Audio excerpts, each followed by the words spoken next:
Au pied du Jura vaudois, au cœur d'une communauté religieuse où le temps semble s'être arrêté, a surgi une construction d'une étonnante modernité. Une chapelle en bois au design révolutionnaire inspirée de l'art japonais de l'origami. Ce bâtiment audacieux dans un lieu riche en traditions est pourtant le fruit d'une histoire toute simple. Mais dans lesquels nous croyons en ta grâce, dans ce jour en particulier. Cette chapelle provisoire, surprenante dans sa forme, qui peut vraiment, effectivement, interpeller, interroger, est arrivée suite à une grande réflexion. Nous devions entreprendre des lourdes réparations sur la maison principale qui contenait la chapelle, et nous nous posions la question, la communauté, de savoir est-ce que pour ce temps de transition, savoir presque 2 ans, nous aurions une tente, nous aurions un porte-à-cabine, mais notre situation au pied du Jura s'y prête pas trop pour une tente. Le porte-à-cabine, à mes yeux, c'était pas génial.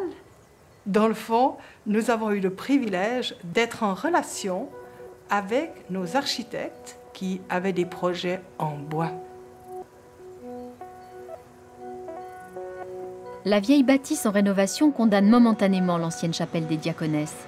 Les architectes Danilo Mondada et Antoine Robert Grandpierre en charge du chantier décident de proposer une solution de remplacement efficace, économique et rapide. En association avec Annie Bury de l'EPFL, la chapelle provisoire est réalisée en moins de 3 mois. Une véritable performance. Alors la solution s'est petit à petit mise en place à partir du moment où on avait eu l'intuition de travailler avec une structure préfabriquée en bois qui fasse en même temps vraiment la charpente du bâtiment et sa façade et son enveloppe.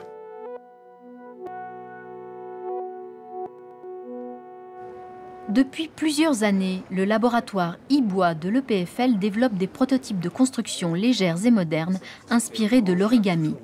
La rencontre entre Antoine Robert Grandpierre et Annie Bury autour de la chapelle de Saint-Loup leur permet de passer enfin de la recherche théorique à la réalité.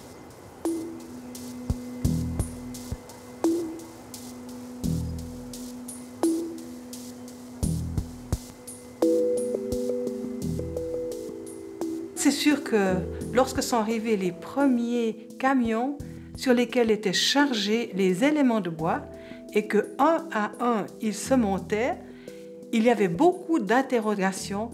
Mais qu'est-ce que allait être ce lieu de culte?